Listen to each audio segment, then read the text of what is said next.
করতে হয় না, নিয়ত করতে হয়। আল্লাহ রাসূল সাল্লাল্লাহু আলাইহি ওয়াসাল্লাম এবং সাহাবারা ওনারা নিয়ত করতেন, কোনো আমলের ক্ষেত্রেই ওনারা নিয়ত করতেন না এক্সেপ্ট দ্য ইন্টেনশন অফ হাজ।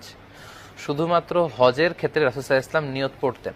আরবিতে যেভাবে আমাদের দেশে নিয়ত পড়া হয়, নাওয়াইতু আন উসাল্লি লিল্লাহি তাআলা রাকাতায় সালাতিল, এই যে নিয়তটা আরবিতে আমরা পড়ি, এইভাবে হুজুর সাল্লাল্লাহু আলাইহি ওয়াসাল্লাম পড়েন নাই, সাহাবায়ে কেরাম এরকম পড়েন নাই। সুতরাং মনে মনে নিয়ত করা, নামাজের জন্য নিয়ত করা, সেটা যে ভাষাই হোক এটা চলতে পারে, মুখে ওইভাবে উচ্চারণ করা প্রয়োজন নেই। এই কথাটা বলায় একজন আমাকে লিখেছেন যে এটা নাকি আজকে টক অফ দ্য টাউন, সারা একেবারে শহরে এটাই হয়েছে যে নামাজের নাকি নিয়ত করা লাগবে না, কোন জিনিসের নাকি নিয়তির দরকার নেই। মানুষ শোনে একটা, বুঝে আর একটা, বলে আর একটা। নিয়ত তো করতে হবে, কিন্তু মুখে ওইভাবে নিয়ত মুখে উচ্চারণ করা এভাবে হাদিস শরীফে কোথাও নাই, রাসূল সাল্লাল্লাহু আলাইহি ওয়াসাল্লাম করেন নাই, সাহাবায়ে কেরাম করেন নাই। সুতরাং এগুলো নিয়ে উল্টাপাল্টা মন্তব্য পেশ করার কোনো জরুরত নেই।